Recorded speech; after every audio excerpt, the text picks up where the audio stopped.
So anyway, we're looking at the impact of Christmas. And as is considering that, hopefully it's not going to be too long, I was thinking of there are two key impacts that are there. There is one, of course, it could be a negative impact, and then also a positive impact. Okay?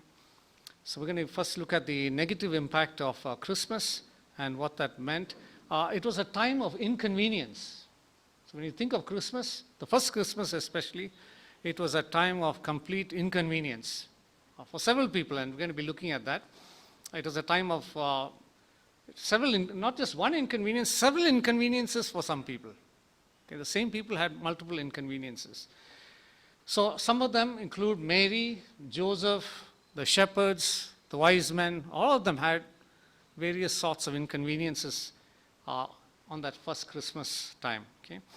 Now, when we look at it, for instance, Mary, her wedding plans got altered, and this is where I'm going to introduce the new couple. Okay, that is, I want to warmly welcome for the first time to our church gathering after they got married, Balaji and Sneha. Yeah. Okay. Okay. So you all can just stand for a while. Yeah, both of you can stand. I'm going to ask a question because it's connected. No, not about your marriage, but it's a general thing because we are talking on Mary and Joseph, right? Maybe you can take your mask off for now because people want to see who this new couple is, okay? Because Mary and Joseph, now here I'm looking at Mary first. You know, she was preparing for marriage. She was betrothed to Joseph. And I'm sure many wedding plans are going on. I'm sure both of them, from the time I got to know them, there was a lot of preparations going on, right? How would it have been for you if your plans, your wedding plans, at the last minute all got changed? How would you feel, Sneha? You cry for a week. Okay. Balaji?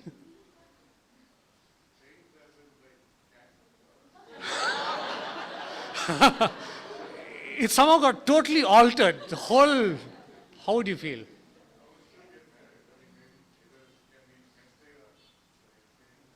Okay. I like, Balaji has a very positive perspective. Thank you. Yeah, thank you. Yeah. So please be seated, right. So this is about Mary.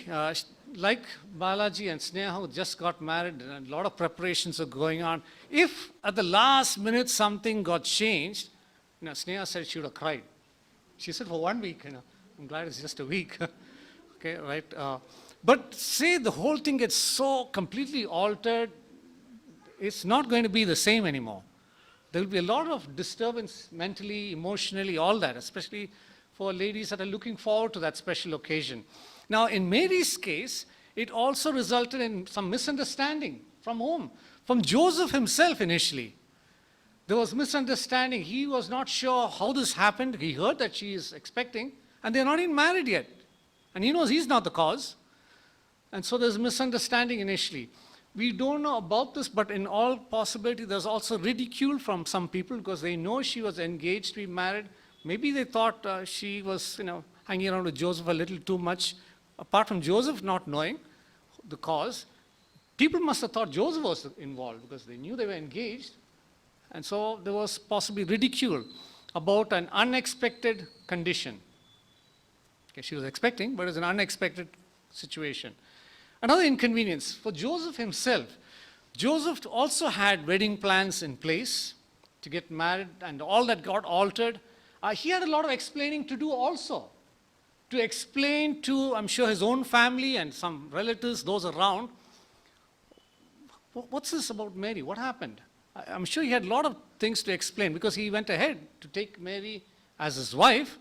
And this, as the scriptures say, though he had no union with her till she brought forth her firstborn child. But there was a lot of answering to do. So Joseph also went through a lot of inconveniences, both Mary and Joseph. Now, as a couple, they went through also many inconveniences. Now, some of the inconveniences they had, I've listed it here. They had an unscheduled travel, okay? Because Joseph at this point was based, though he was a native of Bethlehem, he was based in Nazareth. And I've kind of went and checked out the distance. It's about 157 kilometers north of Bethlehem.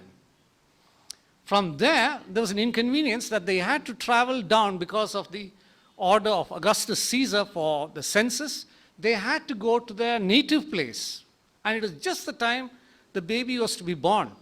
So it was major inconvenience for them. And so they traveled not by Uber or Ola or flight or train. They had to do donkey back and foot. Mary was on the donkey back, and Joseph was walking by foot. And so 157 kilometers is not a short distance to walk.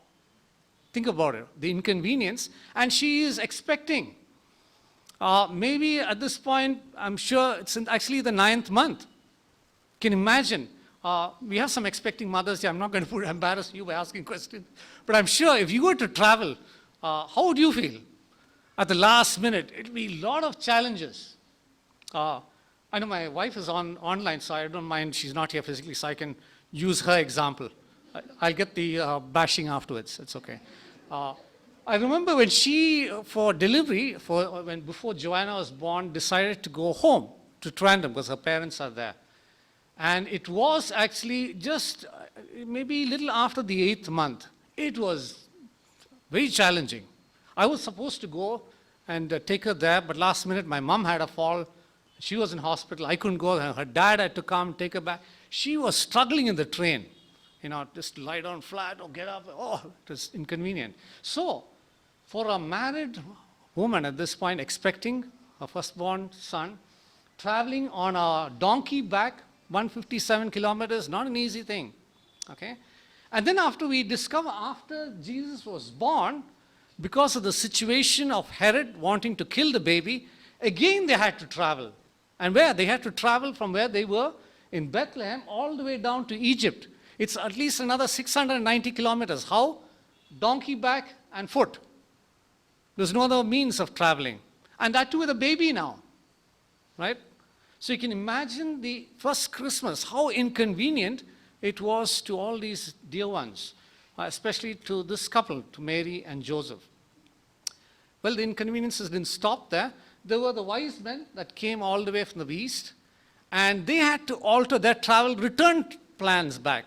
I'm sure when they planned, they were, of course, people, not astrologers, but they were astronomers. There's a difference there. Okay? They were astronomers. They were following the star, and they were following and going along. And they reached their location in Bethlehem. And they were told by Herod in Jerusalem, when you see the baby, come and tell me about it. I too want to worship. We know all that, why he wanted to do that. He wanted to not worship, but come and slaughter that child. And the angel, we know, warned them, don't go back that way, go another way. And so what happened? There's no GPS in those days, no Google to check the route along the way, any eateries or resting spots, nothing. So you can imagine your whole route has changed. Yesterday I was at the station. It was a funny situation. John C. and the kids were getting on the train to go. Just before their train, there was another train to North Kerala. They were going to South Kerala, but there's a train going to North Kerala, to Kannur. And the train was there on the platform. I went to buy the platform ticket, and these two guys came running. Can you just let me buy a ticket? I said, what? For this train? I said, oh, okay, yeah, fine. I'm just waiting on the platform. I don't need to wait, block your way. So I let them in. And they asked if they could get a ticket, and they were told, and they had all the baggage with them, excited to go maybe to home, to North Kerala, Kannur, wherever. And the lady at the counter says, no, there is no unreserved ticket on this train. And you could see their faces drop. There was a change of plans. They had to go, they had to discuss and see how do they get to Kannur now? Maybe bus or something. So you can imagine when your plans get altered altogether, what inconveniences it causes for them. So these wise men from the east also had inconveniences. But when we think of it, this is the greatest inconvenience. The inconvenience in human lives are ultimately caused by sin, not by God. Okay? When you think of inconveniences in our lives, it is caused by sin, not by God at all. Okay? And so as we think of it, yet we also see that often God turns these inconveniences that are caused by sin and sinful people for a context of his intervention. So it's not just an inconvenience. Yes, it is an inconvenience, but it's an opportunity for his marvelous intervention. And so even though Herod wanted to kill that little child and Joseph and Mary had to travel somewhere. The wise men had to change their route. Yes, there was inconvenience due to the sins of people, especially even Herod. But God had a marvelous way of intervening, preserving that child who became our Savior, right? And so this is what we see of God. So Christmas is not about inconveniences alone. That's the negative side. But the positive side is this. Christmas is a time of God's intervention. Okay? It's a time of God's intervention. We also see Christmas actually is a time of God's intervention in the lives of people. And I would say this, not of some people, it's his time of intervention for all people. Okay? God intervenes. He intervened at Christmas and continues to intervene. And his intervention is in the lives of all people. Does that mean all respond positively? Not really. And we'll come to that in a moment. But the greatest inconvenience, when we think of it, was caused by human beings. And due to sin, Adam and Eve's sin was what caused the greatest inconvenience. Okay? When you think back of it. Because any message that we look at in the scripture, it'll invariably go back to Adam and Eve on one side in the past, and then it'll come to the center point of who Christ is and what he did, and then we'll come to where we are. How do we respond? Okay? All messages will have to, at some point, do that. And so the greatest inconvenience to humankind was due to the sin of Adam and Eve. And did that mess up things as far as God was concerned? No. God even intervened there. The greatest inconvenience caused by human beings of Adam and Eve was yet a very moment for God to intervene and make a provision. What did he do? Well, we see it, one of the passages that we see is after he dealt with Adam and Eve about their disobedience, he covered them with coats of skin. His provision, his intervention. So that's what we see marvelously, Genesis 3:21. Well, you can say, oh, that was for the first couple that messed up everything for humankind. God took care of them. What about the rest of us? Because his intervention is for all mankind. Well, this is a key verse. Genesis 3:15, some call it the prototype of the Evangelion, or the prototype of the gospel. The first mention of the gospel in seed form is found here. In the nutshell, the gist of it. What is that?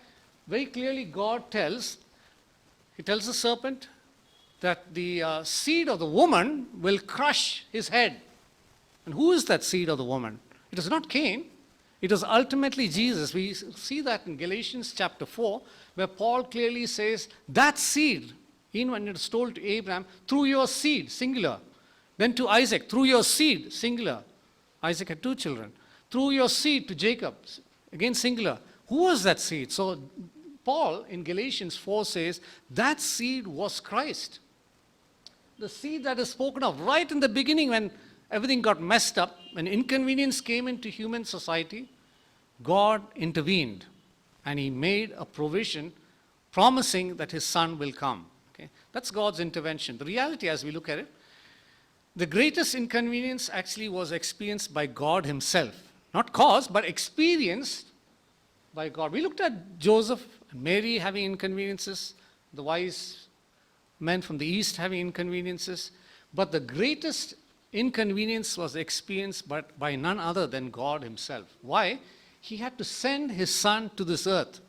Galatians 4:4, I think this past Sunday, Brother Janesh spoke from Galatians 4, verses I think 2 onwards, 2 to 6. And so this is one of the key verses. In the fullness of time, God sent forth his son, born of a woman, born under the law. In the Jewish culture, whenever they talked about a child being born, whether it's male child or female child, it's always in relation to the father. But in this context, it says, in the fullness of time, God sent forth his son, born of a woman. This is a fulfillment of that Genesis 3:15, the seed of the woman. It didn't say seed of the man, but seed of the woman. Cain and Abel were seeds of the man, of Adam. Christ is the seed of the woman. And so what does this go on? As I think Brother Janesh also mentioned this, the reason of that, Galatians 4:4, of him sending his son to this earth, was to redeem. And the word redeem is to buy back those that are in the bondage of sin. And because of Adam and Eve, all humankind, Every human being, from the past, present, and future, every human being is under the bondage of sin. No matter which religion we belong to, which language we speak, what our social status is, we are all human beings, blanket covering under sin. And he came to redeem those that are under the law, says. And when you look at what under the law is, Romans 8 says, the law of sin and death. He came to redeem us from that law. Okay? No one else could do that. And then it says this, as we slowly wind up this evening, it says this, he came. When he came, this is what it says, he came unto his own. Now, who is own? I was thinking about it. Theologically, you can say, yes, it's the people of Israel. But it's also those that were made in his image. Who are those made in his image? Every human being. All human beings are made in the image of God. Adam and Eve were, and because we are their descendants, we are in the image of God also. It's a marred image. Nevertheless, we are human beings made in the image of God. And that's why when we even deal or relate with people, anyone, we should never treat anyone disrespectfully. Why? Because they, with respect to who they are, they're made in God's image. Okay? And so that's something that we see here. But when God came to them, his son was sent and he came to his own people, it says they did not receive him. How inconvenient was that? Very inconvenient, right? But here's the promise that we have, and I'm sure many of us have done this. But it says in the very next verse, verse 12, but as many as received him, to them he gave the right to become the children of God. Okay. Anyone who receives him, he has given them the right to become the children of God. So as we close this evening, a couple of questions here. Do you recognize that God underwent the greatest inconvenience to intervene in your life and my life? Do we recognize that? That God underwent the greatest inconvenience of all time just to intervene in your life and my life because of Adam and Eve's sin, which came upon all of us, right? Have you responded to God's intervention in your life? Now, if you have believed in Christ for your salvation, wonderful. Are you on an ongoing basis continuing to respond to his intervention in your life? Because when God starts a work, it's not a one-time job. It's ongoing till the full redemption. The work started, no wonder Paul says, he who began a good work will bring it to completion. It's not over yet. So salvation is just the beginning when we put our trust in him. He is doing a work of renewal in our lives. Are we responding to God's intervention in our lives? So even for those who put their trust in the Lord, do we allow him to continue his intervention? Are we responding positively to that? And we come back to this. He came to his own, some rejected, right?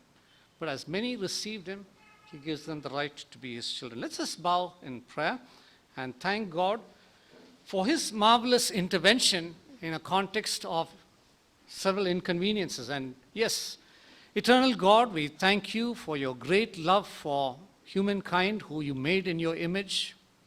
And as we think of that beautiful verse, for the eternal God so loved the people of this world, all people, that he gave his only begotten Son, that whoever believes in him will not perish but have everlasting life. Thank you that even though there was an inconvenience, the greatest inconvenience caused to you, eternal God, because of sin, the experience that you had of that inconvenience, you came down, humbled yourself, took on the form of a human being, made like a servant, even went to the cross, as Paul tells the Philippian believers. And Lord, we know why you did that. You did that because you loved us.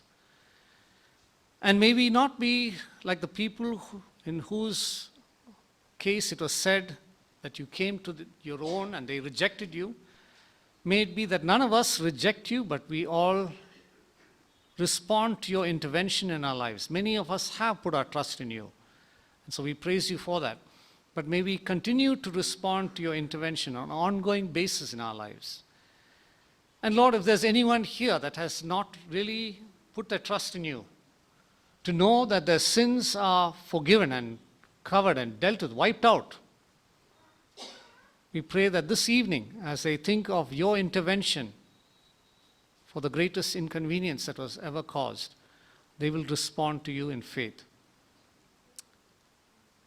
And so as every head is bowed and every eye is closed, if there's anyone here, I'm not going to ask you to stand up or lift your hand, but in the quietness of your heart, if you know you have never put your trust in the Lord Jesus Christ for your salvation, for the cleansing of your sin, for there is no other name given under heaven whereby we can be saved from the penalty and consequence of our sin, but the name of Jesus.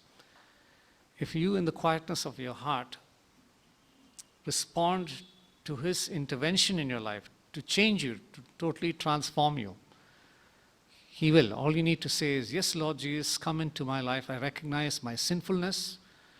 I turn from my sin. And that's what repentance is about. And I receive you as my Lord and Savior. Take your rightful place in my life as King of Kings and Lord of Lords, even in the throne of my life. I surrender to you. In Jesus' name.